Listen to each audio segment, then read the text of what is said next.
You're listening to Kill Cliff's Hazard Ground podcast, with service members from across the military sharing their stories of combat and survival. And now, here's your host, Mark Zinno.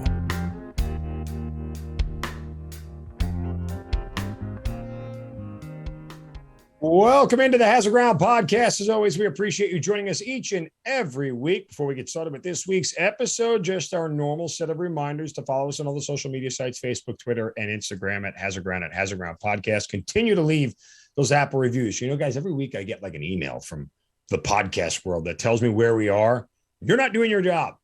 I kid.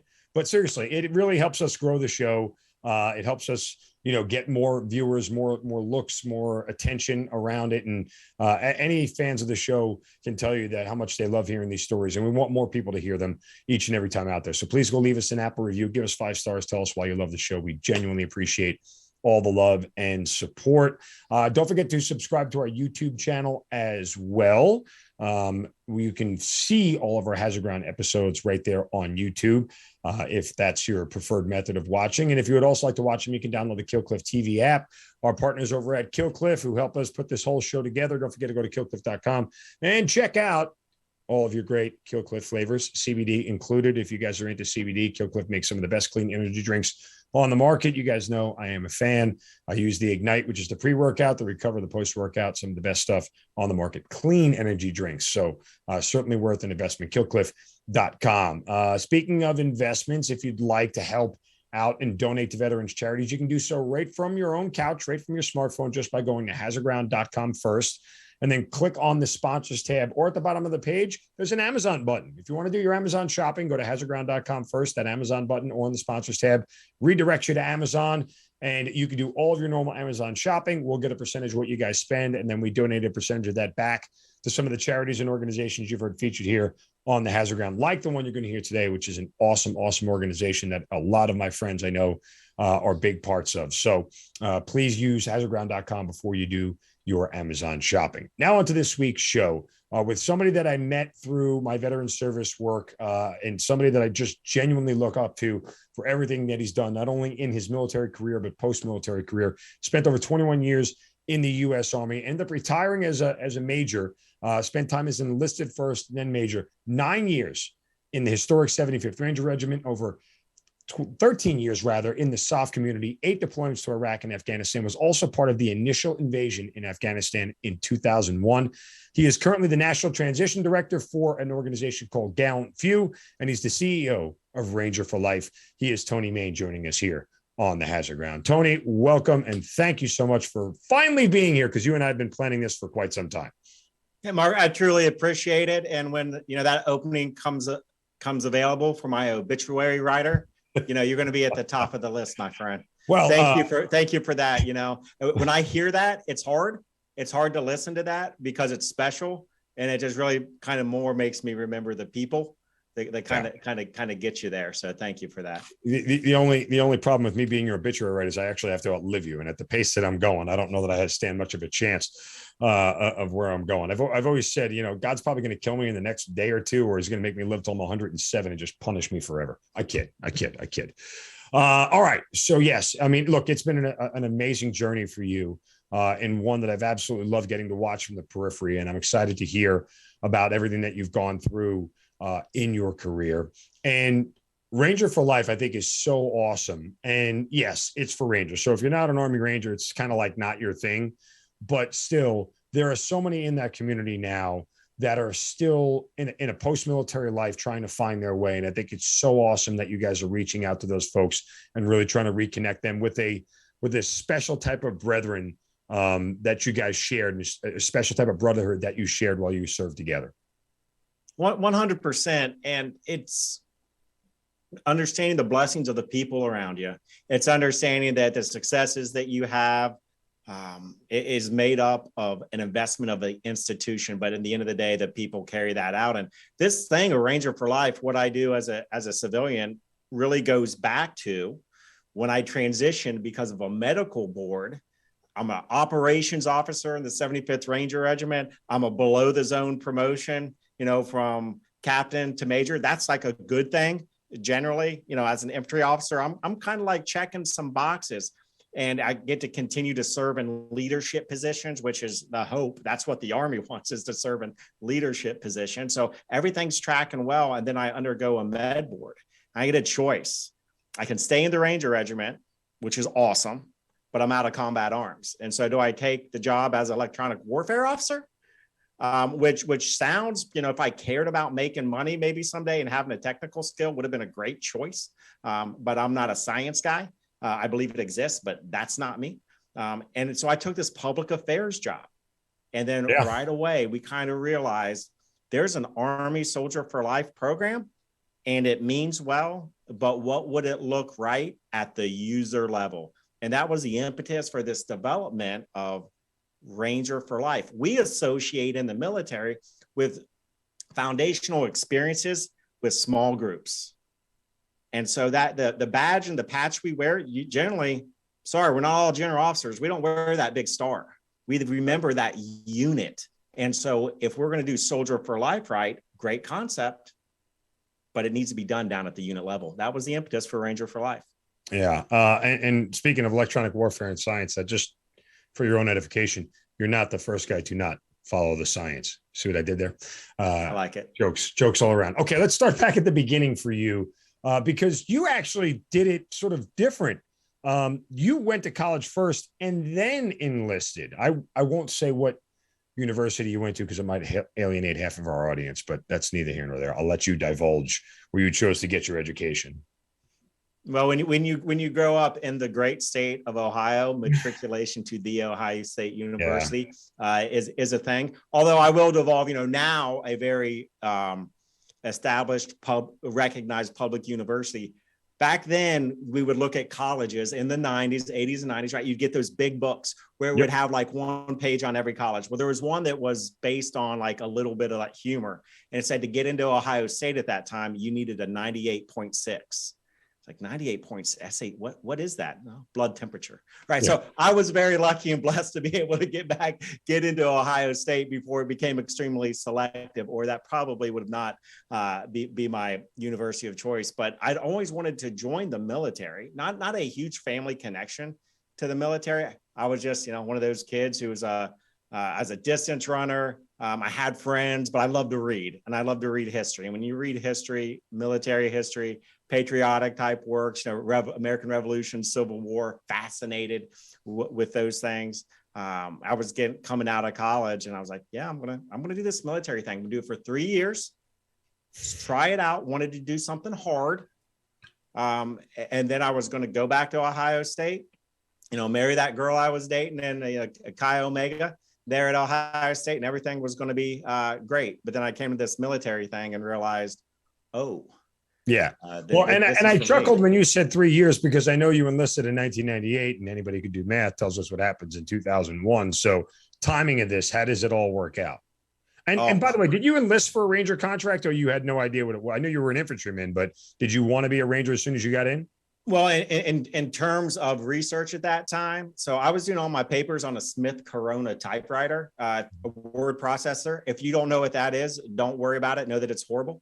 And so in terms of internet and studying, yes, I wanted to be a Ranger because it was hard. I had no idea what the 75th Ranger Regiment was. Mogadishu was 1993, right? The books weren't out at that time. I just knew that there was a Ranger school.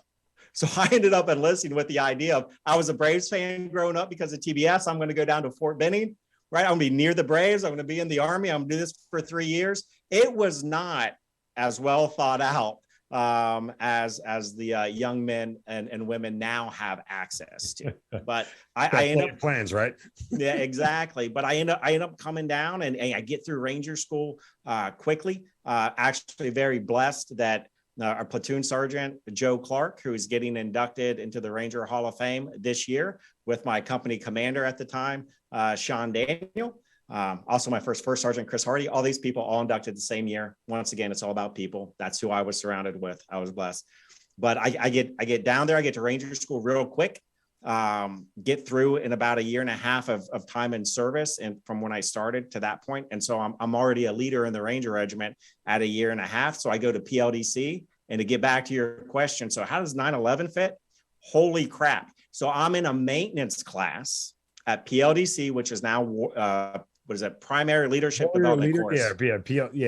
Or Warrior Leader course, whatever it is, I forget. Yeah. So when you're going from, specialist to sergeant or corporal, that's when you go to those things. And so I'm sitting in a maintenance class taught by an E7, right? And maintenance is very important, like 100%.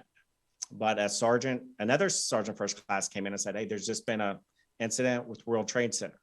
Okay, at this time, my battalion is, based on the alert status of the Ranger Regiment, is the one that's ready to go.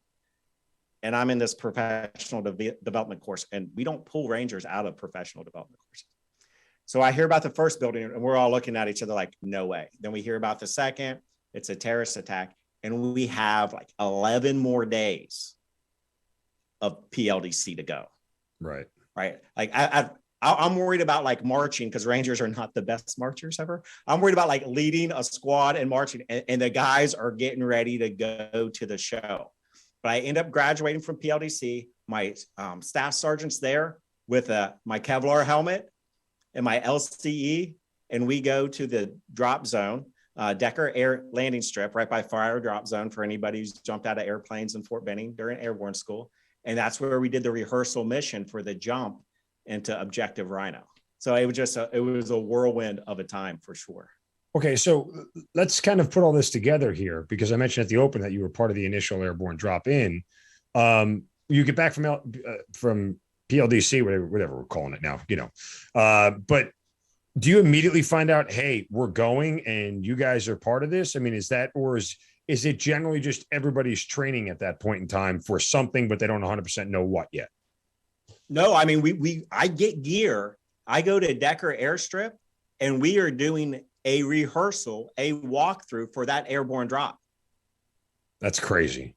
It is crazy. And at that time, we're not allowed to go back and forth to the unit, even though we're at Fort Benning. And so they have been packing, they're making contingency plans.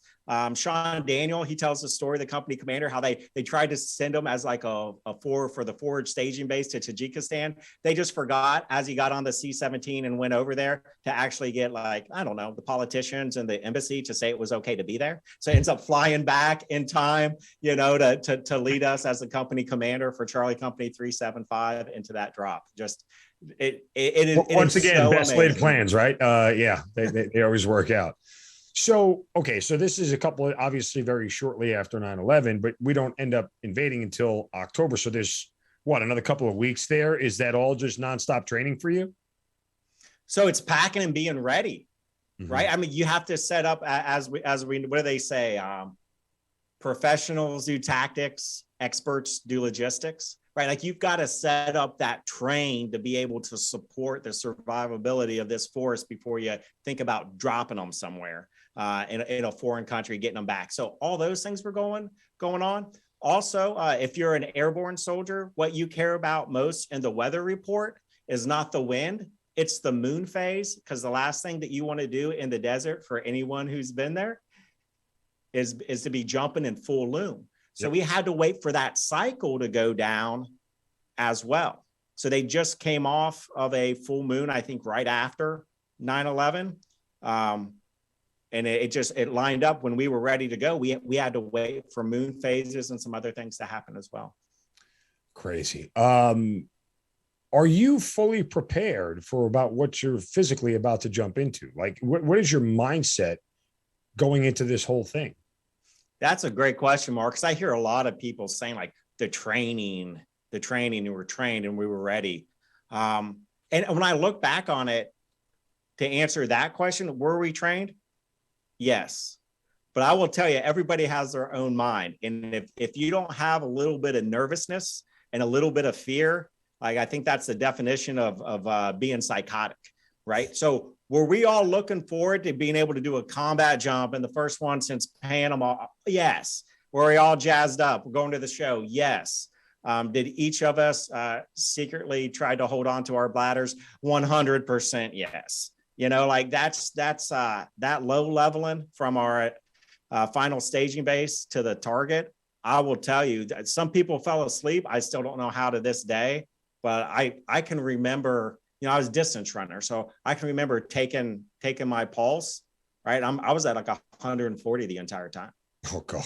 So by the time you hit the ground and you're getting to your blocking position, well, not blocking positions, but you're getting to your assembly areas to go on and do your job, exhausted, absolutely exhausted. The adrenaline carried you, but just absolutely exhausted just from that anticipation.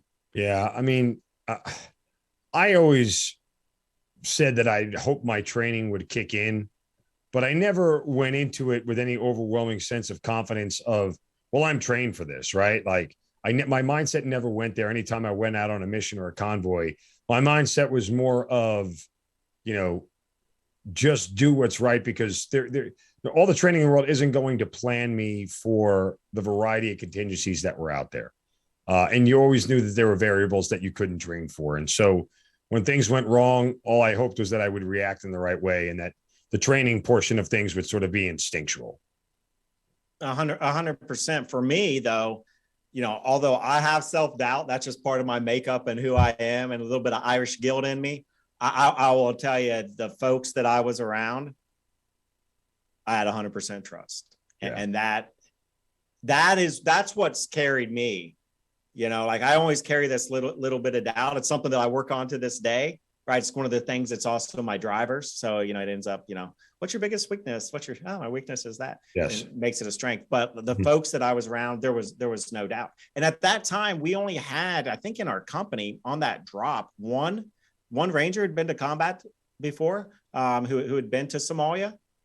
I mean, so this was, it's funny now, people are looking at people's uniforms and they're not seeing CIBs anymore after combat infantryman badges for the Army after more than 20 years. And it's like, it goes like that. Our cycles are like 3 to 4 years. Forget CIBs, just combat patches at this point. Oh goodness. Yes. Yes. I mean, I forget who I was telling this to. I was down at Fort Stewart doing some of my National Guard training, and we were sitting in the PX, for lunch, and they got the food court there.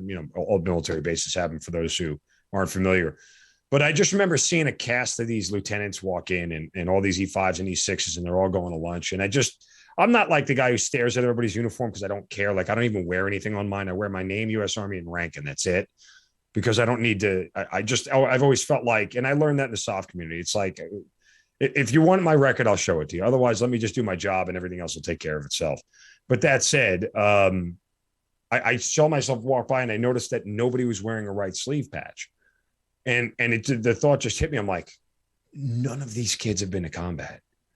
Like, we've turned over so much that nobody here has deployed to a combat zone. And that stage of warriors are sort of not physical. Well, some of them unfortunately are physically dying off, but they're leaving the military and going on to different things. And you have a whole crop of really green cherry folks who have yet to experience the glory that is, right?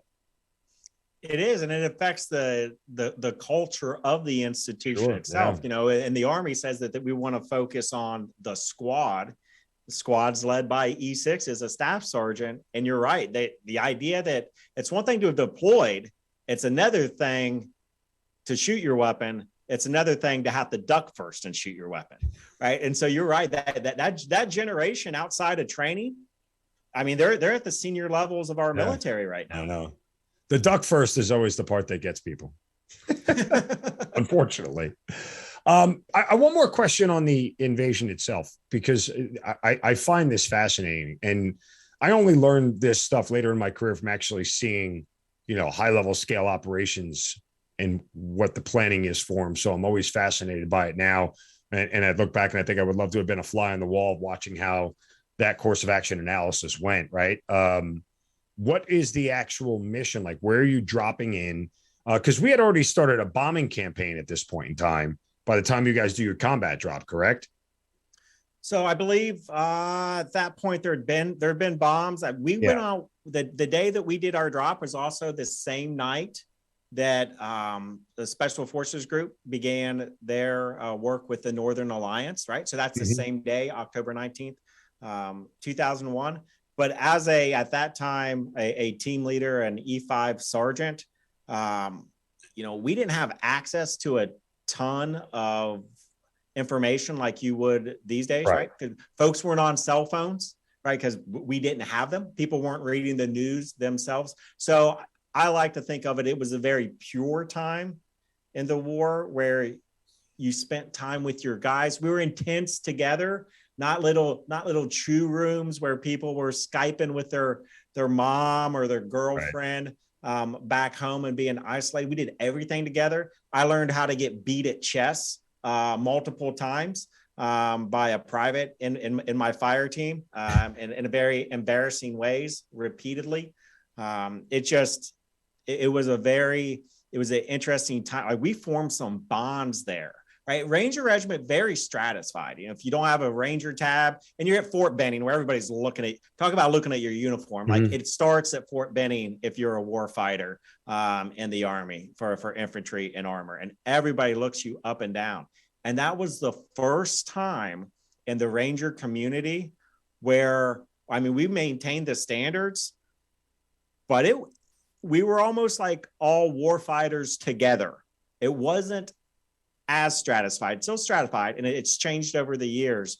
But that was a clear memory and experience that war, right, and the battle can bring. If you got an expert to your left or right at their rank, all right, then we're kind of at an equal level, not of responsibility, but there's a mutual respect. That's something that you don't always feel in garrison during the 90s, but a little bit different now. When the drop is done and you're actually on ground, is there a shift in your mindset? I mean, you talk so much about the adrenaline leading up to it. How hard is it to transition that from, hey, let's get on the ground, get alive, to, okay, we've made it through the first 24 hours, kind of now what? I mean, was everything mapped out for you as far as all that's concerned, or are you now sort of making it up as you go along? So for the jump, that is what's considered the whole operation was a classic Ranger raid. We were on the ground and off, I think, in a period of like 4 hours, something to that extent. Check the log books for the exact time. So we got extracted, you know, under that single period of darkness, you know, and that's what makes the Ranger Regiment a little, you know, special within the community is that we don't drop as many as say the 82nd Airborne Division might, because it's a raid. It is a get in, do to the enemy, and get out. So I will tell you personally, interesting story. The moment I hit the ground, anybody who's jumped at night, you also hit the ground like a sack of potatoes, I think is the nice way to put it, right? You hit the ground pretty hard at night. Your depth perception is always off a little bit, and you're carrying about at least a third to a half more gear than you would in terms of weight. I hit the ground, I go feet, head, which are not, those are 2 of the 5 points of performance, but they're not supposed to go in that order, right? And so at that time, the Kevlar helmet, just the single chin strap, is off, and it's on the desert floor. Now, when we jump pre-assault fires, like, we have a total of 3 objectives on that mission. I think 2 of them were lit up. Oh, wow. So like, it felt like we were going in pretty hot, right? And by the time we get to the assembly area and move out, there's already gunfire, right? So, wow, it was something. But so we get on the ground, we assemble, and then the main objective for my platoon was the compound itself at Rhino to clear and do the sensitive site exploitation. But it felt fast. It felt extremely fast, and it's your first time in combat. So now every twig, every movement, right, controlling your soldiers, your Rangers. It was something. It was definitely something. Utter exhaustion on the plane ride back too. Right. I've never the smelliest, tiredest group of dudes. And it's funny because a 4-hour mission that, you know, you fast forward 10 years, right? You'll spend four hours just going up a mountainside to do your operation, right? So it's just, the evolution is amazing. Yeah, I know. So after you guys get back, now do you fly, you stay in theater, or you go all the way back to the States when you fly back? So we go back, we don't know what's next. That's why I was asking. I was curious. No, so our deployment was just that operation. That was the start. It was the singular operation. Bagram hadn't been built up by that time, right? There was no Bagram, and anybody who's ever been to Bagram early remembers the whole concern with mines and not having Afghanistan. Mines were the big deal. It wasn't the Taliban. Yeah. I mean, honestly, I would say we were ignorant of our concern for the Taliban, because who can't beat people in AKs, right? Like that's not going to be hard. That's not the hard part. Guys the in hard underwear part and is, sandals and AKs, right? We can't beat those guys. Yeah. Who can't beat those folks? They've only been doing it for a couple of years, but it was more of the mines everywhere. I remember I was scared to death. Our second deployment, we replaced 2nd Ranger Battalion. One of our guys doesn't listen to the brief, immediately throws out a water bottle to one of the locals, because at this point we're still Americans and kids matter, right? Like, I mean, they always matter and you want to help them. But young soldiers don't always have the perspective. As senior leaders, kid steps in a minefield. Luckily, we were able to treat him, missing a little bit of his foot, but he was able to be treated. But oh my goodness, mines. That's what I remember. We were worried about driving off the road. We were worried about driving off the road, even on Bagram Airfield proper. Just amazing what the thought process was back then. Crazy. So you guys get all the way back to the States. Mm-hmm. What's it like trying to come down from that and go back to sort of normal life, if you will? Well, so what we knew is that it wasn't going to be normal. We just didn't know for how long. Right. Well, I guess that's was cool. A better way to look at it. Sure. Right. Because now you've gone to the show. So every other time Rangers had deployed, goodness gracious, you go back to World War I. If you're a Ranger, you were in there until it was over and you were done. Right. And then Korea, you're in there in the Ranger companies till you were done. Vietnam, you were part of the LRPs, the LRS, until you were done. Grenada, in and out. Eagle Claw, failed rescue attempt, right? But in and out. Panama, in and out. This was different. And I look back at some of the leaders who stressed that. Even we went to the initial staging base, and they would take, or the FSB, the final staging base, they would say, pay attention. We're going to need to know this again. We're going to have to do this better again. And I can still remember who those leaders are, and they all made it really far inside of headquarters, the Department of the Army. And that goes back to the, thinking like an expert and a logician. But from a personal level, coming back, the first thing that you want to do is just experience America, just like any deployment. But I actually had a horrible experience. Well, I had a horrible experience with that. I really had a hard time. We did lose 2 Rangers on that jump. They died in Afghanistan as part of a Black Hawk brownout with the 160th, as they were trying to set down for QRF for a couple of other missions that were going on at the same time. And during the brownout conditions, they unhooked their snap link a little bit early and exited the aircraft. And then that is how they expired. Yeah, absolutely horrible. So I've always been very emotional when Rangers die. I'm not trying to say that I'm special or coded for the podcast. It's just, for me, it was family. I didn't know those guys at all. But it was just really tough to know that here we did this operation we're getting credit for, brought a news crew with us. General Franks comes in the next day and gives us all a hug. He said, line up and get a hug because the President of the United States ordered me to do this. Right. But we still lost people. And I come back and I've got a little bit of survivor's guilt, right, for our Bravo company Rangers that had died. And I go to the mall in Columbus, Georgia. If you haven't been to the mall in Columbus, Georgia, it is an interesting crossroads of Americana, is a nice way to put it. And I remember sitting down on a bench and this is the freedom, that we're fighting for, and I really had it was a weird perspective. Not everybody looks at the gifts and the sacrifices of service members kind of the same. And it took me well into my 3rd deployment after coming home from that deployment to really be able to let go of a little bit of anger when I came home, as in, you civilians don't get it. You've got it so good. Yeah. I've seen people take and clean themselves with their bare hand to do something that is a great way to spread disease and kill like populations in major cities. That's how they clean themselves, right? And we're complaining about what again? So that was my hardest time. That was my hardest time back home. I understand. It never bothered me that they didn't understand, because I knew they didn't have the frame of reference to understand. I mean, just ask someone to understand calculus who's never taken calculus.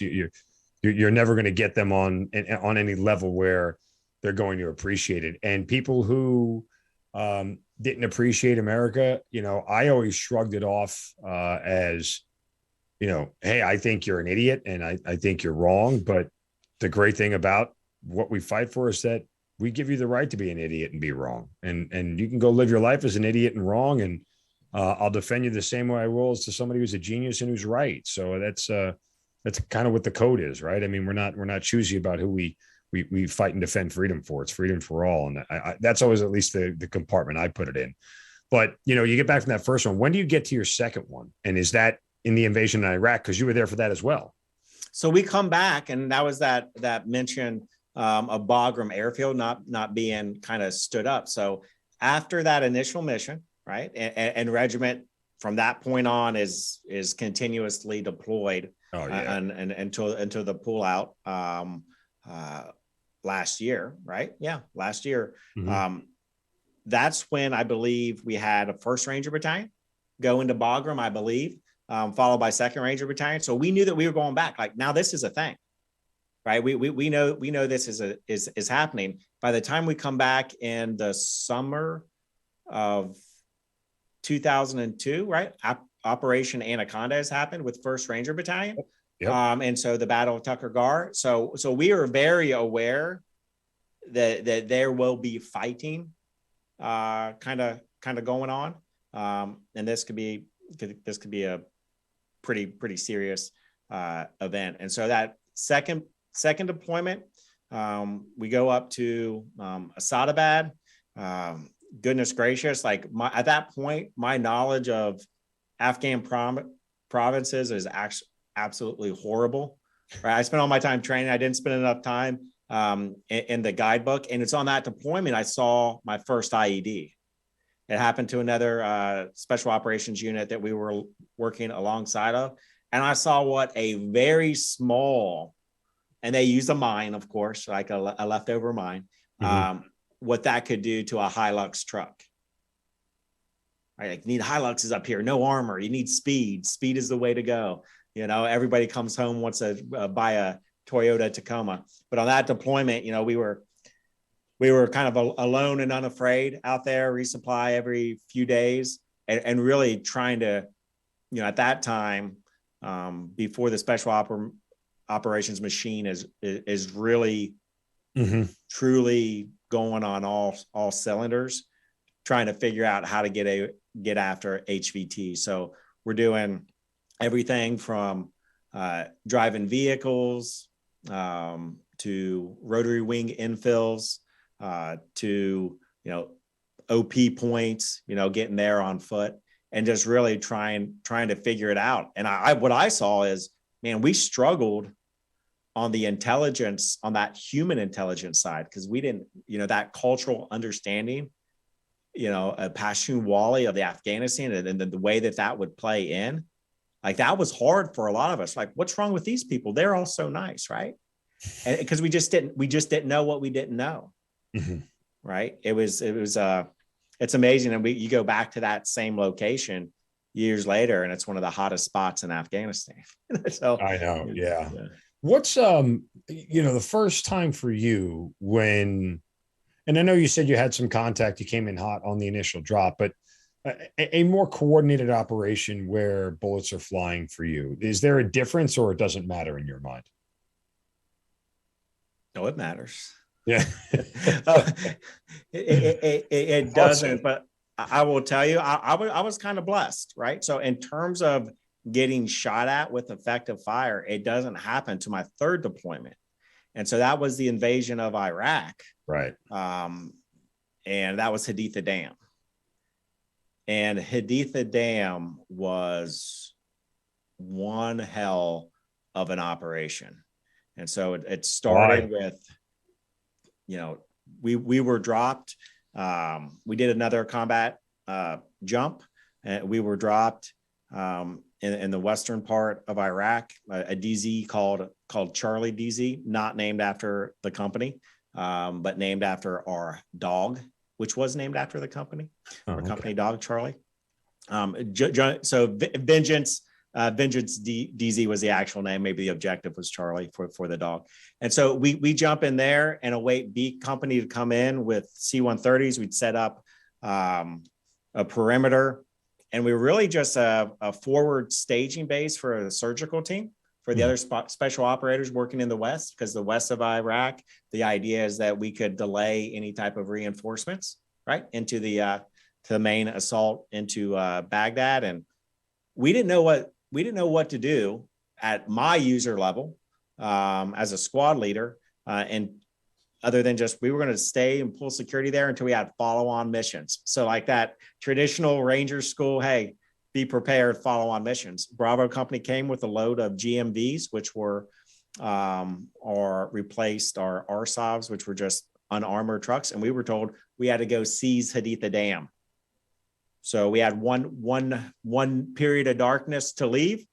Drove halfway there, driving through wadis, not using main roads. I was a driver. That was under nods, easily one of the worst experiences of my adult life, because it was just horrible. I thought I was going to get everybody killed. If you've ever driven with earlier generation nods at night, with that many vehicles, like a company's worth of vehicles, just smoke everywhere. I know armor officers are laughing at me hearing this, and that's fine because I laugh at you too. But you don't drive vehicles off terrain a whole lot in training, because you don't want to break them. Well, we tried to break every single one of those. And Haditha Dam, the objective itself, just this, the largest hydroelectric plant like in the Middle East, provides all the power to Baghdad. So we had to go seize that objective, so that there were thoughts or intelligence that Saddam Hussein might try to actually flood the Euphrates, right? So pretty big deal. So we jump in, find out we have this operation, go at night, and that ended up being like an 8-day firefight. Like, wow. Yeah, wow. It absolutely crazy. Some folks did some heroic things there. Took mortar rounds for about 2 weeks, which was highly enjoyable. Luckily, the Iraqis do not have the same level of training or competence that we do with our weapon systems. But the other operations and being around those leaders and trusting those leaders really helped prepare us for that operation. The fire control that was exhibited, the fact that at that point, Haditha Dam was roughly a year and a half after Rhino. So we were training with a different seriousness. And we already started thinking by 2002 that this Iraq thing was going to happen. That had become kind of in our culture. We saw the congressional testimony. We heard General Powell speak as Secretary of State. So when we were going into Iraq, now you're not thinking about sandals and flip-flops. You're thinking about armor, right? You're worried about driving at night, because if anybody knows what they're doing with the laser guided system, you are dead before you know that the shot was fired. It was absolutely harrowing operation, to say the least. When you're in a firefight like that, does it ever change your perspective about going into another one? I mean, you had brushes with firefights before, but when it's 8 days and everything else, and you watch death and destruction around you, and I don't know if you guys took any casualties during that whole thing. I assume yes, or we did. In fact, my gunner, I got caught in a traditional Polish ambush with RPGs initiated from both sides of a street. Anybody who's been in the Middle East knows that generally the roads are, anywhere from 2 to 15 feet above ground, depending on the agriculture need. And I actually had my driver, he got like that $1 million Purple Heart, hit his like foot, right? Bullet got lodged in his foot. And he's able to get us back to where we needed to be, to safety. And we did lose a couple Rangers a couple days after that first night of pretty intense fighting, where they were a total of 3 Rangers. They were at a checkpoint, and at that checkpoint, a woman was a suicide bomber. So, right. And that's the first time we'd experienced that. So we knew about the IEDs from Iraq, but the idea as a civilian, as a shield, that operation is one of the first counts of that in Iraq. Oh, wow. And so we were trying to figure, so what happened? Okay, ID to checkpoint. Okay, be careful. And then we heard the backstory. And that's the whole, wait, this war thing isn't fair. When you say backstory, what do you mean? Clarify. Well, I mean, just the understanding that human beings would do that. Oh, okay. Gotcha. Yeah. Like, this is a general tactic that's going to be used over and over again. Yeah. Like, oh, maybe everybody doesn't read the Geneva Convention. Like, aren't we, like, I'm an American boy. Aren't things supposed to be fair? Aren't there ways to do things? Yeah. You know, well, and I kind of harken back to my time. I told you, when I grew up, I loved to read history. The reason I loved Civil War history so much is because I'll go down as record. I'm kind of anti-slavery, right? Like, and I cannot be swayed for states' rights. Like, I do not believe that it's states' rights. I believe but that's my thought. You're entitled to your own opinion. But the reason the Civil War fascinated me is, why would people still fight? Right. And there was something that I kind of came up with in college, was that, well, it's because you're there. And when that IED went off, and I ended up finding out the backstory, just because of the way I happened to grow up and the way I look at life, I was like, oh, wow. Like, I'm sure we're going to get in and get out of this place, because this culture, like, this is different. Yeah. I mean, it's, I was there 2 years later, and I agree with you. The culture shock doesn't not define it in understanding just where you are. And I remember the first time I heard the story, and it happened to one of the Iraqi soldiers I was working with, but they booby trapped an IED to his front door. So when he went to leave his house in the morning, it exploded. I mean, you know, talk about unfair. Like, I didn't even get a chance to get to my car, you know, like, I didn't even get a chance to drive to the war or walk there, for that matter. It's that level of maniacal. So I certainly understand what you're saying. And I guess, you know, I wonder for you, for somebody who had intended to do 3 years and see what this Army thing was all about. You've been in combat several times. You've lost several of your brothers. You've seen other people wounded and make it out alive. Was there any part of you that was like, you know, yeah, I'm good.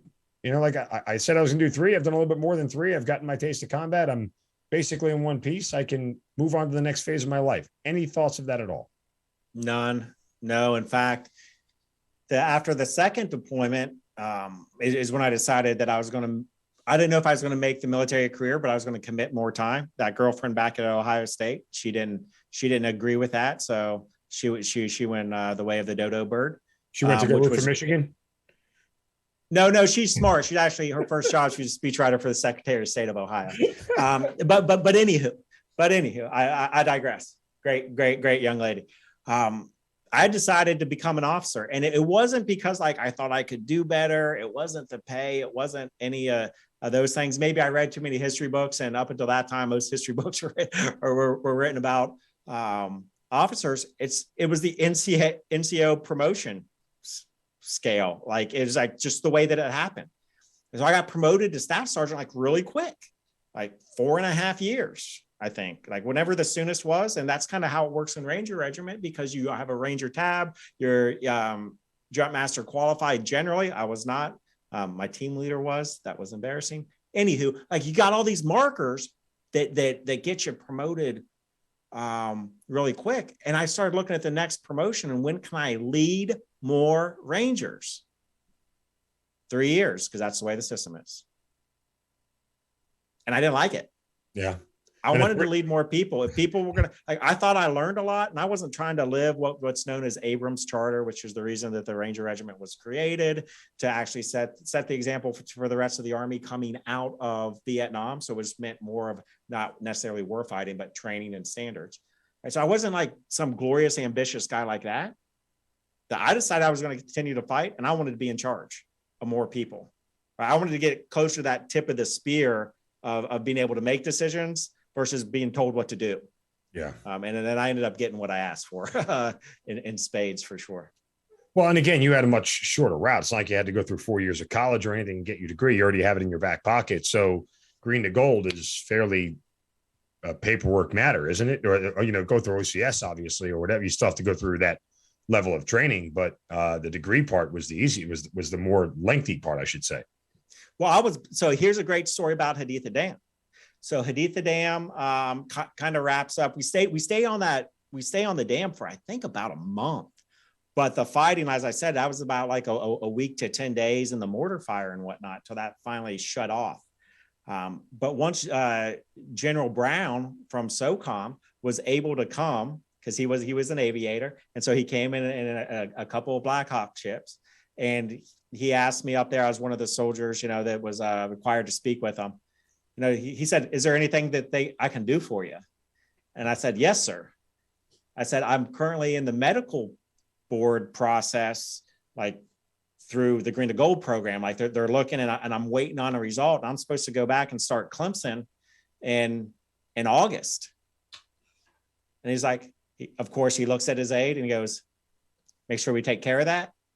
By the time I get off the dam, right, and we return, 3rd Ranger Battalion returns, and in our little PO mailbox, I've got my letter that I've been cleared for Green to Gold, and everything was taken care of. You know, so for me, getting ready to go to Clemson, know that I'm leaving Rangers, not thinking that we try to establish democracies in 2 parts of the country that 2 parts of the world that probably would not be very receptive. You know, so my read of history was really wrong on that one. You know, I am not Nostradamus, but I'm like, hey man, I owe something forward, right? Like I've been blessed to be in Ranger Regiment by luck, because my research sure as heck didn't help me, thinking that I was going to Ranger School and be close to the Atlanta Braves, right? And now I want to be an officer, and it's like, look at all these people doing things for me. Like, what have I done, right? Like, so I knew I had a pretty big debt to pay for it, and I was looking forward to doing it. Once you finish, you know, I mean, again, it's OCS, right? Yeah, I mean, your Green to Gold program was just that. Or No, I did. So when you're at Fort Benning, you see all these folks marching in 100-degree heat, wearing an ascot, banging a drum, and getting, back then at OCS, you are getting hazed, right? The whole GI drills and everything. And I had heard about that, and I said, well, I'm single. You already know from The Ohio State University that I love me some college football, right? And at one time, I'd actually dated the girl at Clemson too. So I went to Clemson and picked up a master's degree, because I knew as an officer, I need to have a master's degree. So, I mean, talk about somebody who was blessed, right? I was able to get a master's degree and then go back into the GWAT, which I thought was going to be over by then. But wow, good for you. Huh. Ohio State and Clemson are still trying to merge the Big Ten and the ACC. It's really not going well for me. I thought, you know, I mean, I guess on the bright side, you didn't go to Michigan, right? Or Alabama. Yeah, that's for sure. That's for sure. So, but I say my Saturdays, usually I'm good, right? The worst Saturday I have, you know, I'm only upset for like until the 3:30 game. So I'm all right. There you go. So when you get back to the regiment, you're an officer now, you're going to be a platoon leader. What's the biggest difference for you? All right. So generally, and it can happen, most folks who leave, they don't go straight back to the regiment. Right. So I do go to Clemson. I do meet that Southern girl I was kind of thinking about from all that history reading. We do get married, but my assignment, we decided to go to Germany first. Okay. And now, once again, didn't do all my research, didn't realize in the GWAT that would be harder to get back to Ranger Regiment. It actually takes me 10 years to get back to Ranger Regiment. Wow. But I end up going to Germany. My wife stays behind, and she continues to work at Florida State. and we're you have we're too many shooting conflicting fundraisers. colleges in my mind right now. It's really starting to bother It's me. fun, man. This is what we do at home. We Yeah, love I can only sports. imagine. Yeah, we're definitely a sports. You would think with college is an education, but we're also an education family. But very big sporting family. But we go off to Germany, and I go into a 2nd Brigade, 1st Armored Division. So now I'm mechanized with a Ranger tab, a Ranger scroll, and our unit is forward deployed. Now, most of the brigade is already in Baghdad area. Right. It just so happened, since I came late, there was what they called the theater reserve, pre-surge theater reserve, and we were in Kuwait with a brigade combat team. Sounds miserable. No, I'm sorry, a battalion-sized element. And I find out when I get there that Doug DeCenzo, not the old center fielder for the Chicago Cubs, but my old Ranger buddy, who had been a West Pointer, is the company commander for one of the companies that is in Iraq as part of that brigade, as I'm kind of back in Kuwait. And I'm on the ground training as a platoon leader, knowing that we'll probably, go mechanized somewhere at some point when called. And I find out that Doug dies. So here's the kid who gets me through Ranger school as a West Pointer. We have a pretty cool bond because I'd graduated from Ohio State and went to Ranger school. I was older than him, right? But he was much better and way more polished a leader, military leader than I was. I mean, he was just amazing. And so at first I thought, well, maybe I could, work for him. It didn't work out, but talk about being slapped in the face. And I remember my company commander saying, hey, your Ranger buddy was killed on Route Irish, which had taken more than a few Americans during that summer. Logged more miles on that road than I care to count. That's for darn. Oh my gosh. Well, I'm just glad you're here to talk to us. I mean, between Irish and Tampa, I hate the two words when it comes to roads. Understood. Plenty of miles there. So finding out that you had lost somebody so close to you, again, none of this is changing your mindset. How do you are you ever aware how immune you're getting to all of this?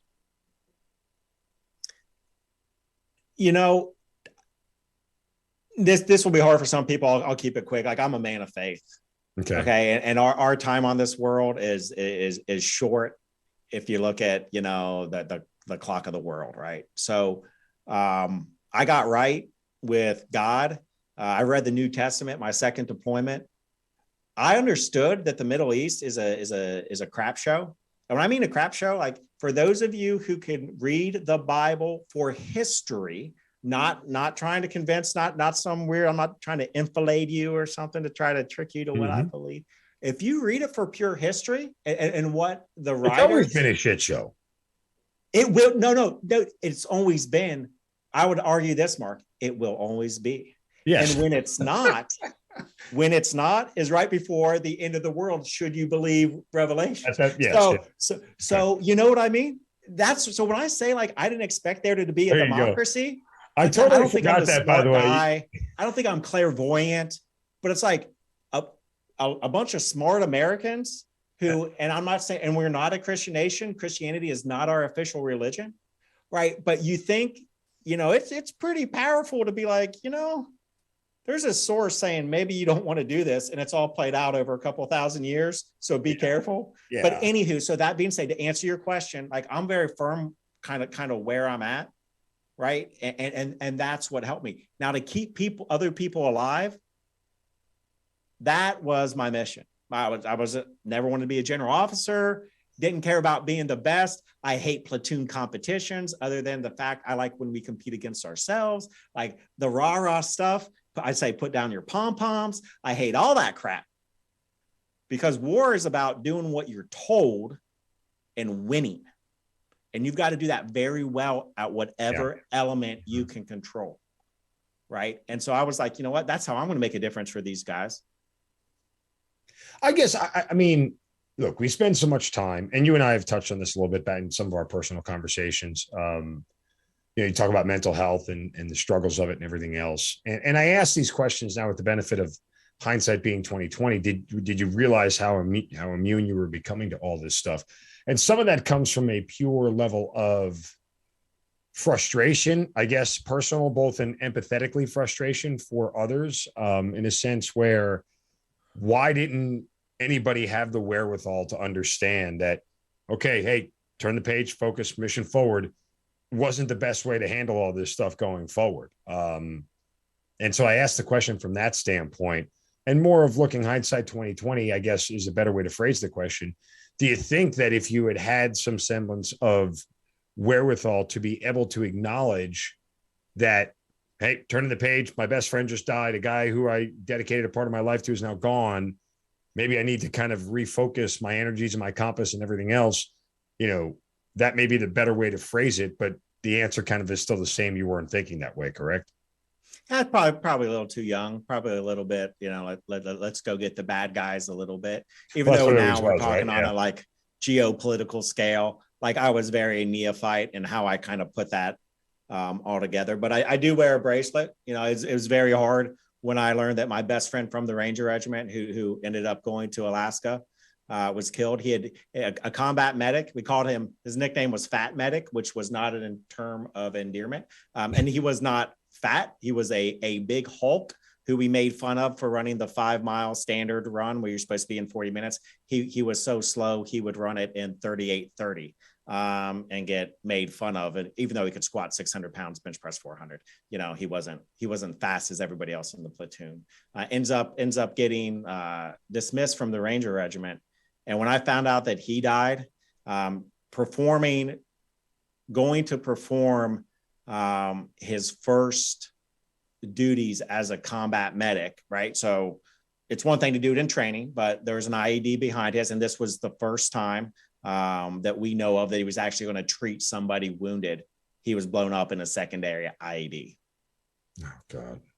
And so Mike and I, he's the only other Ranger while I was here in Columbus, Georgia, enlisted that I went to church with, and I did not go to church all the time. I mean, I was burning it up more than I was going to church, but he's the person that I talk to about all that type of stuff.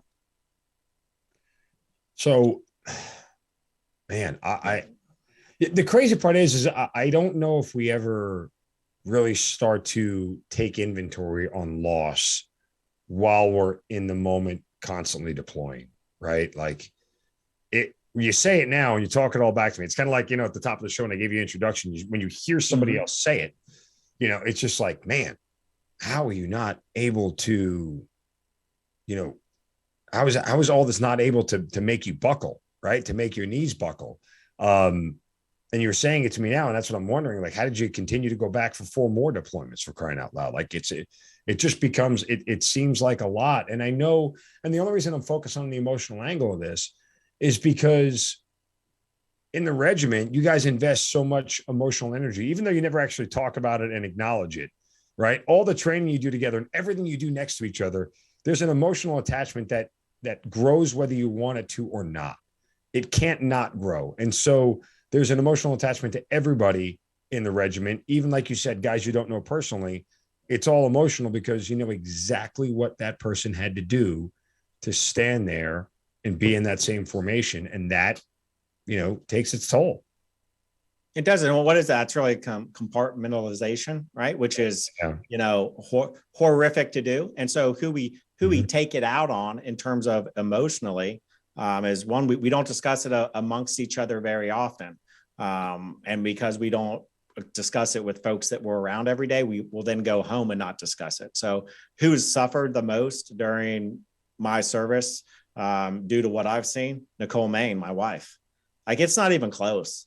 It's not even close. Special operations, for all the things that we do right with the extra funding and opportunities that we have in human performance and the coaches, and now what we call cognitive performance coaches that are generally co-located at the gym so they can, be seen and talked to. And we've got rates of folks seeing these cognitive coaches through the roof. That's all great, but we take that home and it is hardest at home. Our divorce rates across the military during the GWOT were pretty bad, but amongst SOF still remain higher than the general population.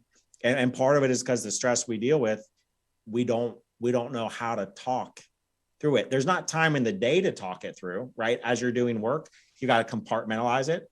And then you get home after a long day, like, how do you properly unpack it?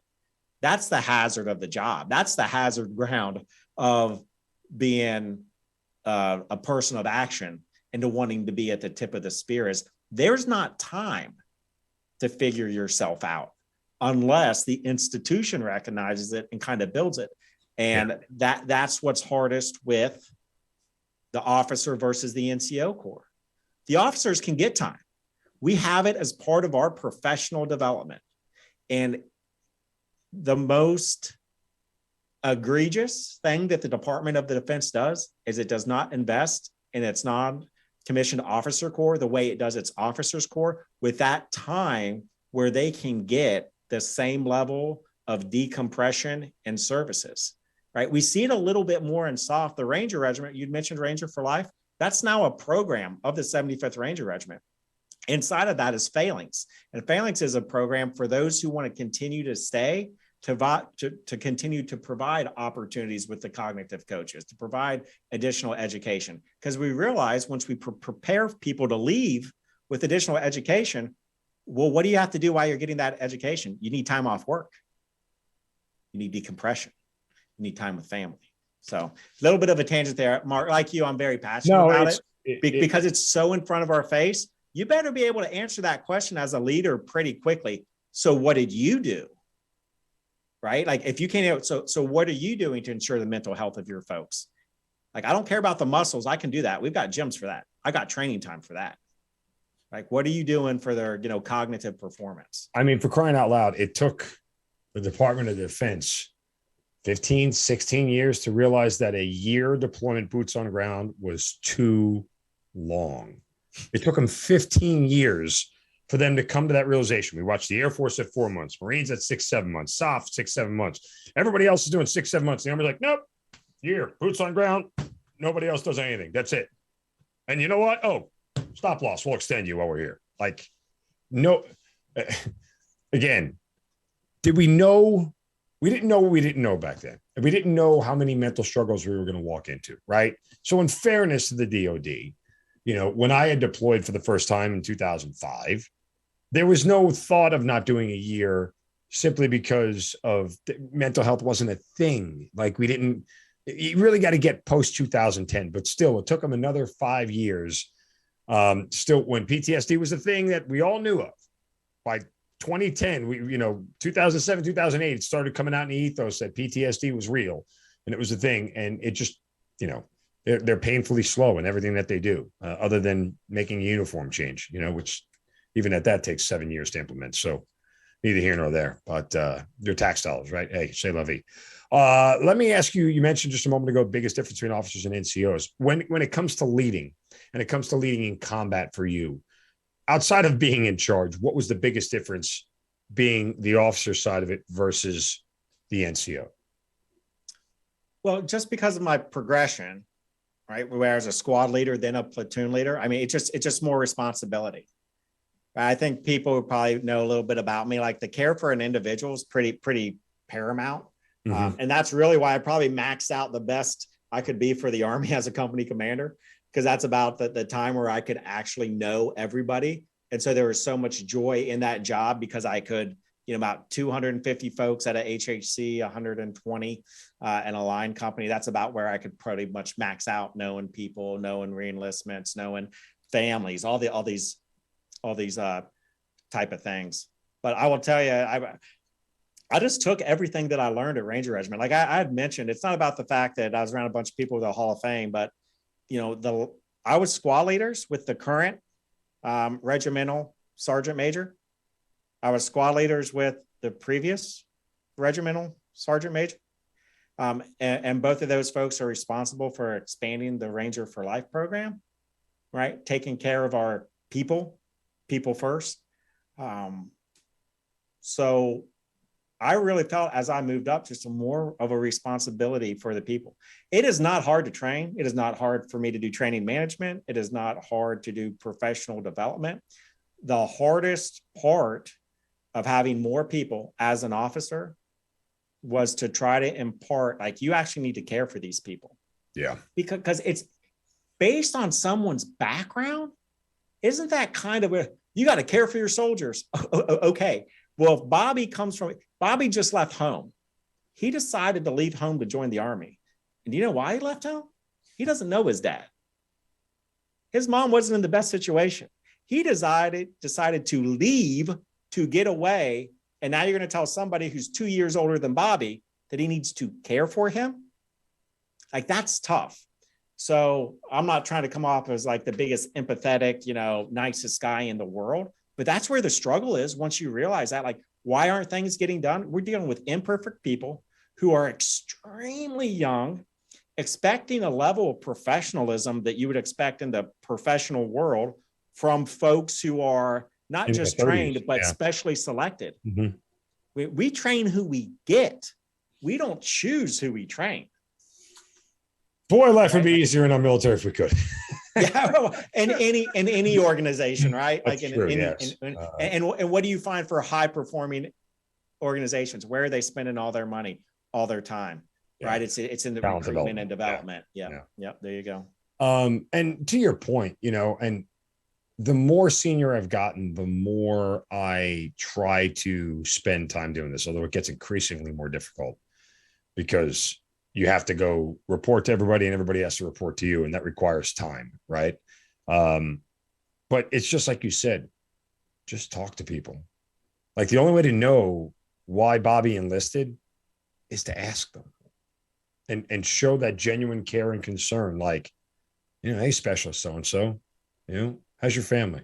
Oh yeah, my dad's gone. And, I only my mom. Oh, really? I'm sorry. What happened? Like, having that conversation connects you to them and at least says for a moment that you give a rip enough to ask. And I think that is a component of leadership nowadays that is missing because we're so focused on phones and technology and everything else. And we're missing that human component that ultimately connects us and that ultimately makes us want to fight for the person next to us. Like, it goes back to that whole thing of if you've ever heard anybody who's received the Medal of Honor, right? Whenever they talk about it, the general response is, well, they would have done it for me. I was just doing what any one of them would have done, right? The only way they know any one of them would have done that for them is because they know them. It's not because they know how to clear an entryway or set a breach on a door or, how to work through a room and clear it. That's not the reason that they think they would have done it for them. The reason they think they would have done it for them is because they know them and they trust them. And that only comes through conversation, right? I can trust a leader to make a smart decision. That doesn't mean I trust a leader to do what's best for me. And those are different things. And I think that's where we struggled, right? On our deployments to Iraq and Afghanistan later, and answering the why question. This goes to the psychology too. And what ends up happening with a lot of IEDs with multiple deployments is that we start saying, well, what's your job? To bring everybody home alive, to fight for your buddy on your right and left. And I will tell you, psychologically, that is horrific. That is 100% that will only work and you will only feel better if exactly what you say happens. If not, there is nothing but guilt. Profession of arms. And I'm sorry that they got AKs and flip-flops and battery operated IEDs. All right. But we're on their land fighting for something that we want, whether it be revenge, whether it be democracy, whether it be a steadier, nation in an area that we care about. Okay. But when I'm fighting for my guy right and left and he or she gets hurt, that's now my responsibility. But is it? Like, is it real, or was that war? And so that's what I struggle with. And that's what I try to, and I'm not clinical, so I don't try to be a clinical physician with folks, but as I'm kind of trying to triage, even in helping folks in transition, where they're at mentally, you figure out where do they feel their responsibility in some of these type of events. And you just have to sometime reshape the canvas for them. Like, you didn't buy your own plane ticket to Iraq. You didn't train yourself. You were kind of told what to do. did you do the best you could do? Now, if they didn't do the best they could do, that's a little bit different, right? If there's fear there and they didn't act, okay, that's a different set of circumstances. But the majority of folks, that's not what it is, right? IEDs just happen. We have billions of dollars of technology on top of these vehicles to stop them, and they still happened. Yeah. Right. So when you choose to go somewhere and you start off your day by chambering rounds, it's just a damn dangerous profession that you chose to do. So billions of dollars to detect these things, all made by the lowest bidder. So that's why they work so well all the time. Anyway, remember the jammers? Did your jammer ever actually work? It got jammed a lot. Yeah, all it did was jam up my communications. All it did was prevent my radio from working. Like, yeah, I mean, people would turn off their jammers to be able to use their radio. Right. Well, turn on the jammer because it's supposed to stop the IED. Boom. Nope, that didn't work. Or at least I can call somebody. Oh, wait, sorry. Turn off the jammer first. Always thought that would have been part of the pre-test, right? Like a part of the development. Like maybe we put all this stuff together before. Tony, I shit you. I can't tell you a number of how many times I said, F it, just leave the damn thing off. Okay. I'd rather be able to talk to base. I'd rather be able to talk to base when something goes wrong, because at least if I need reinforcements, I can call for them. Right. Like it just, anyway, I don't know how we got down that lowest bidder. That's how we got down that rabbit hole. Sorry. I apologize. Nonetheless, you end up back in the regiment. And is this sort of where you ultimately wanted to be, or was it more like serendipity that you got back home, so to speak? I wasn't quite sure, honestly, and I don't mean this will sound highfalutin, but I'm just going to like, I didn't know if I was good enough. That Sean Daniel guy I mentioned as my company commander, I was like, I could never work for this guy.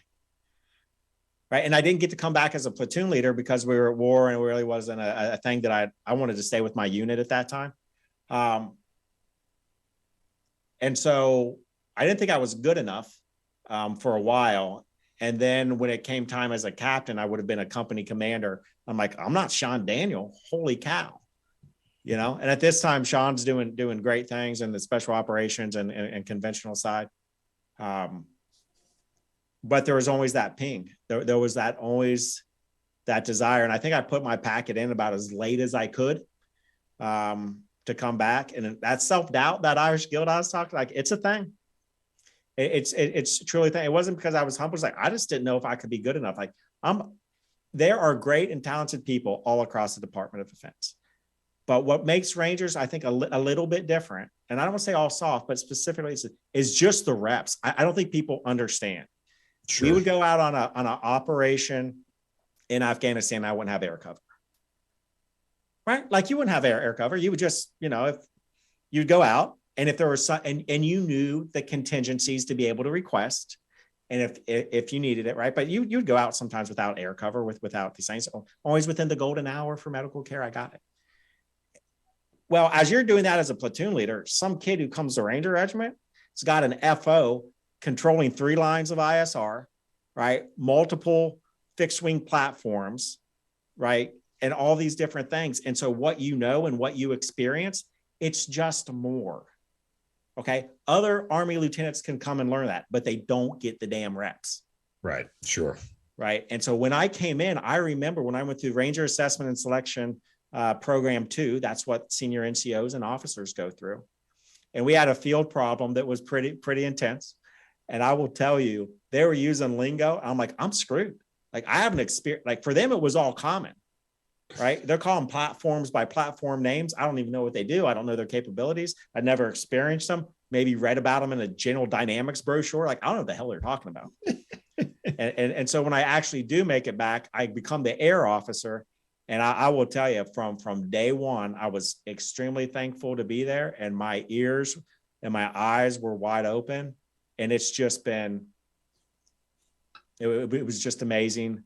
To be back. It was amazing. Harder adjustment for you, adjusting to the conventional forces and the mentality there, or coming back to a Ranger regiment, given more rank, different position, and the swath of knowledge that you needed to have that you didn't. Back to the Ranger regiment, because the Ranger regiment is the Army. Right. And it was very easy to go back with a little bit of knowledge. I would be a platoon leader who was a squad leader in the Ranger regiment. My hardest relationship, and I was blessed, was just managing with my platoon sergeant. That very first night, I'm like, I'm going to try to run this platoon, and I know that I'm going to, and I know that's not my job. Just correct me in private because I'm going to do it. It's my personality, and we'll work through it. And we did. And we did a great job together, I think. So I thank Andy Stenbridge for that opportunity. But come back to the Ranger Regiment, that's a 10-year gap.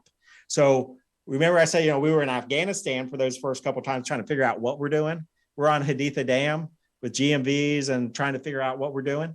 And 10 years later, my buddies, the person who put me through the senior non-commissioned officer for the Ranger Assessment and Selection Program when I went through, Tyson Crosby, he was a private in my platoon. That was his first break in that training job for Ranger Regiment. He had been Charlie Company 375 for 15 years with 18 deployments. Whoa. So what the hell? Like, I knew some stuff, right? And like a lot of my buddies, like they didn't take a break till the sergeant first class rank. So they were everywhere from specialist to sergeant first class, a nice 10, 12-year swath. You deploy, basically every 9 months or so, maybe. Wow. So it was very hard to come back. And there is a little bit difference in terms of the intelligence assets and what you're responsible for. Right. Right. And anybody on the conventional forces, they do not want to hear about soften our intelligence and, the things that they were made to do based on our operations sometimes. Mm-hmm. Right. But it was just that access to that, like that was, man, with 10-year gap, that was difficult. That was very, it was humbling is a very fair way to put it. Very humbling to come in. Not to ask a morbid question, but I'm just curious. Get back to the regiment and you start catching up with people who you knew, this, that, and the other. Did you find out you had lost more guys from the regiment that, you didn't know that they had been killed or anything like that? So what I find is the number of guys who've been hurt, seriously wounded or killed once they left regiment, but still stayed in. Oh, wow. So you got to remember our folks, it's a pyramid, Ranger Red, there's only so many spots. And if you want to stay in the military, you're going to go out to conventional forces. And generally either, our folks are kind of known for leading for the front. We're very, that's part of our culture. Right. So, I would go to different, you go to different cops through Iraq and you're like, oh, platoon leader in Ranger Regiment. Like you would see that sergeant for, what I mean? You see sergeant first class, like, oh, I had time in Ranger Regiment. That's where, yeah, my friends who were close to me, and like I said, Mike Hollander, Doc Hollander, but other than that, it became folks. Jared Huey in Afghanistan, he was our supply guy, became an infantry officer in the National Guard, died in Afghanistan, a roadside IED, right? So that's kind of what I saw more than that. Not the guys who were there, right? Per se, it was those guys. After Ranger Regiment, you head out to be a PAO, Public Affairs Officer, which clearly, I mean, now we see this here as you're talking to me, suits you. It's kind of a part of your nature, but that is a dramatic pivot. Forget conventional forces. Going to the PAO world in the conventional forces is pivot on pivot. Well, and especially in a place like Ranger Regiment, where you'll still to this day have people saying like, why do we have a PAO? refer everything to USASOC. We'll take our own pictures for our sit reps, and we'll be good. And I really, like I said, that EWO PAO thing, like it provided me a lot of flexibility. Right, it provided me a lot of flexibility. We had a regimental commander at the time who did want to tell the regiment story, did want to use the public affairs for recruiting.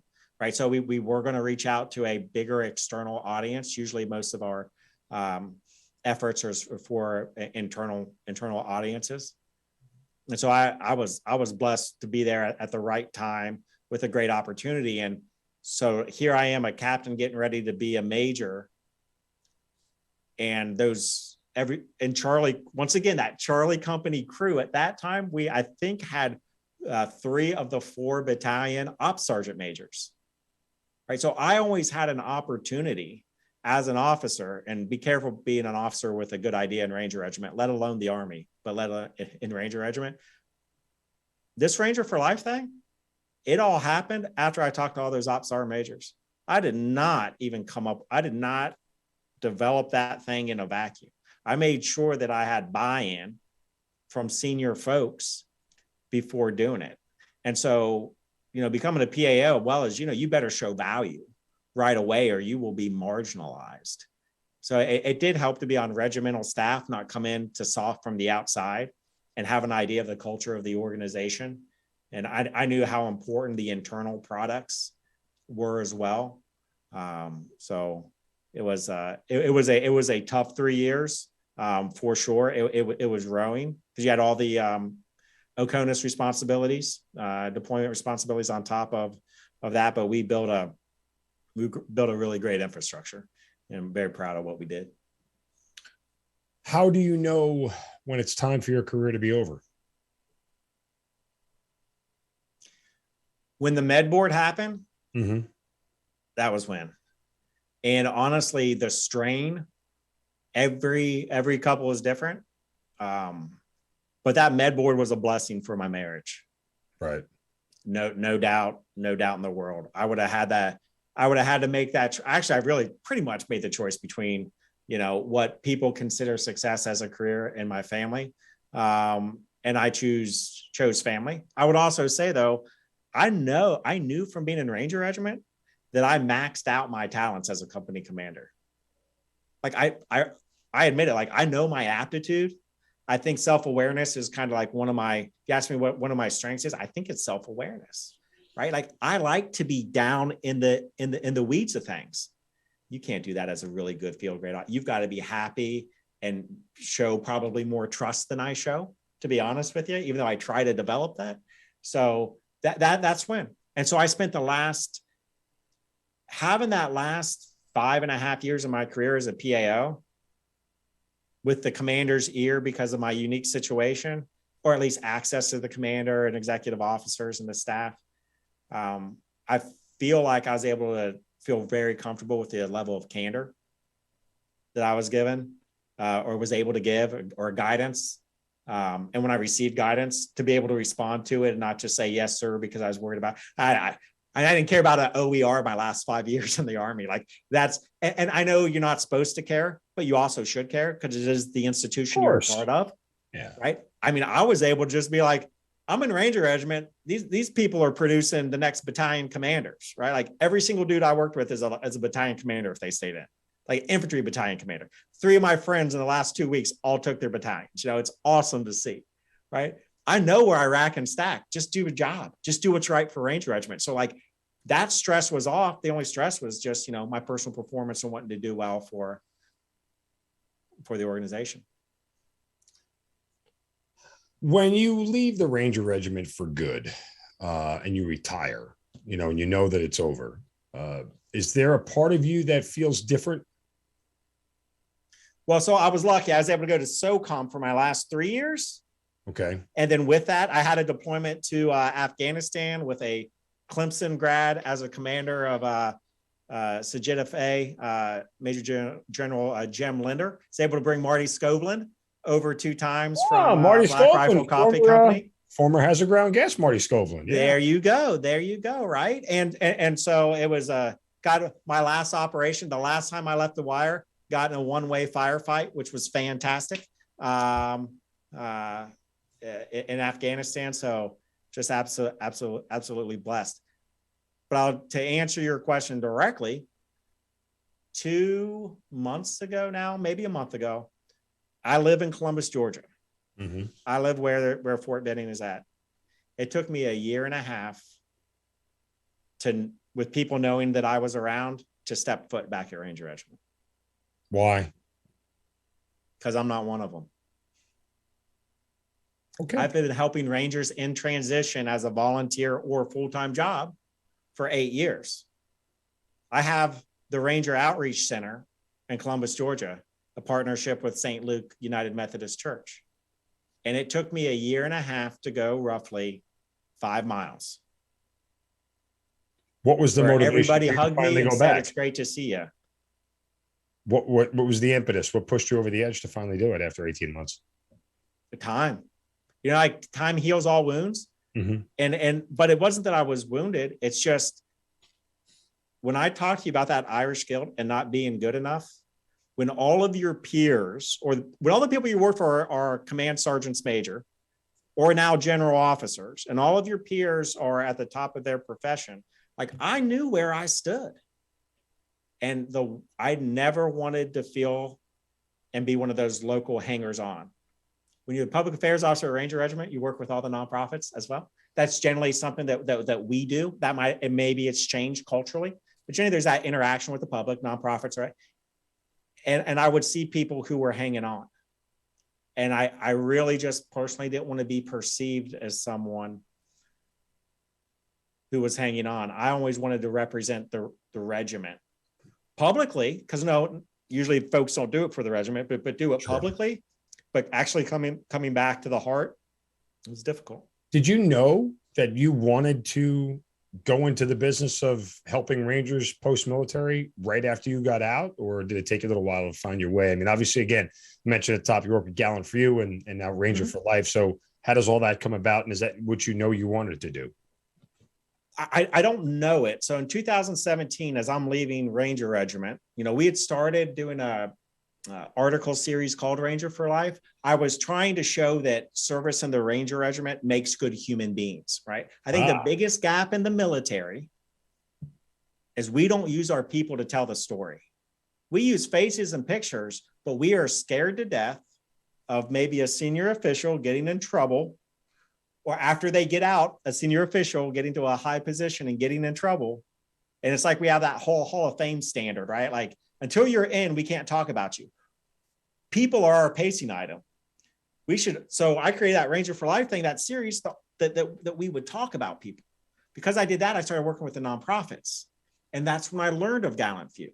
So I volunteered with Gallant Few and several other nonprofits in my time. I probably went above, I always worked with the JAG, and I'm not doing a CYA right now, but I always worked with the JAG.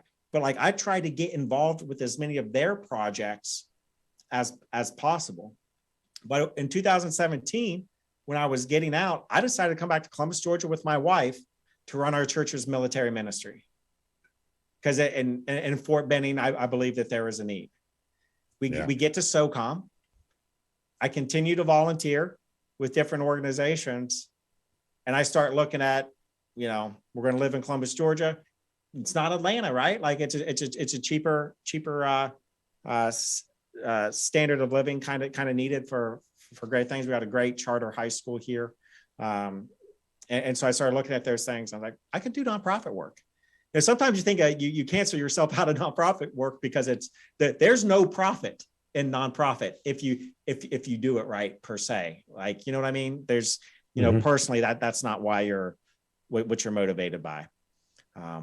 But the more I helped the guys, and I realized, you know what, there's a gap here, and I'm able to fill it, and I'm uniquely able to fill it. And that's what we do. So whether it be on Fort Benning or here at the Ranger Outreach Center, we meet with Rangers and all soldiers, because that's what we have primarily here at Fort Benning, soldiers in their transition window.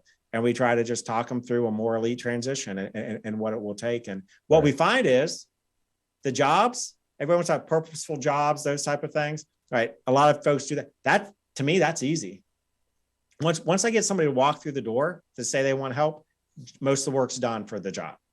Yeah. It's understanding the decision-making calculus, using their critical skills program fellowship, that 6-month fellowship. It's not just the VA claim, it's the introduction to the VA system, what it does, how you can use the benefits afforded to you, how you look at those benefits and where you want to live by state, already knowing benefits that are in existing states, understanding what the National Guard can do for you. There's not been one Ranger who gets out after a 3 or 4 year enlistment that isn't for medical, right? So traditional honorary discharge that I do not recommend the Guard to. And I tell them it is in your best interest, because you are providing yourself contingency plans and stability to stop. I said, what happens if you go to your job and you don't like it? Like, there's a lot of other things here with insurances and things that you're not thinking about. I want to give you the flexibility through the Guard to be able to do so many of these things. First time they've heard it, right? Because if I'm not a Ranger, I don't want to do it. So, anywho, yeah. So that's kind of where we're at, and finances is the other kind of pillar where we hang our hat as well. Well, look, hey, shameless plug. If you want to tell more stories, this place to do it right here. See, Hazard Ground. That's us. All about telling stories. So send them our way, and we'll help you tell all the stories we can.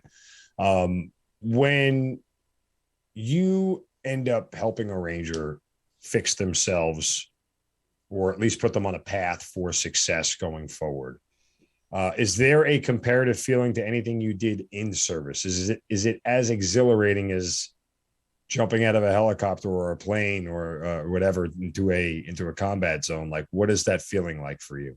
Like doing a re-enlistment.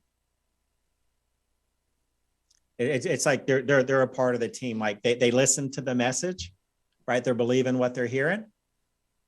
There's trust there. And like, oh, okay, I get it. So, and we've been blessed. You know, if someone comes to us more than 6 months prior to ETS or retirement, we have 100% job placement rate or acceptance into the field of study. And it's nothing that we do special. You know, I think service members need to understand you have skills and tools that people want.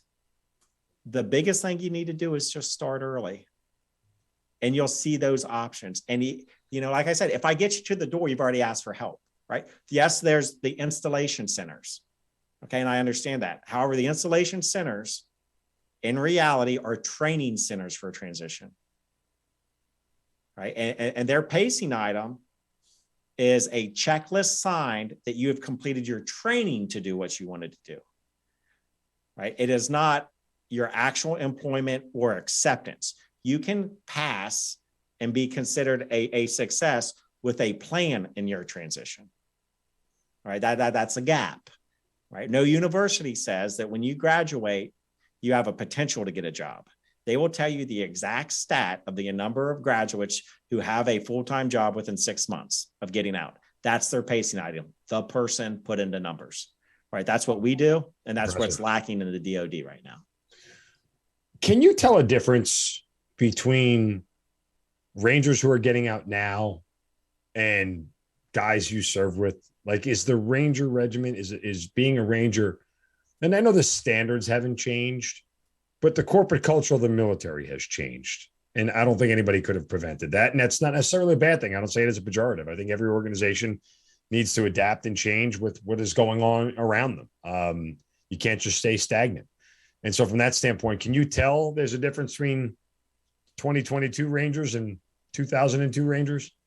You can, in terms of if they're a staff sergeant and above, generally just, and so what it comes down more is life skills. Mm-hmm. So if you're a staff sergeant above, you've had some experience with the failings program. You've probably touched and felt it a little bit more in some of those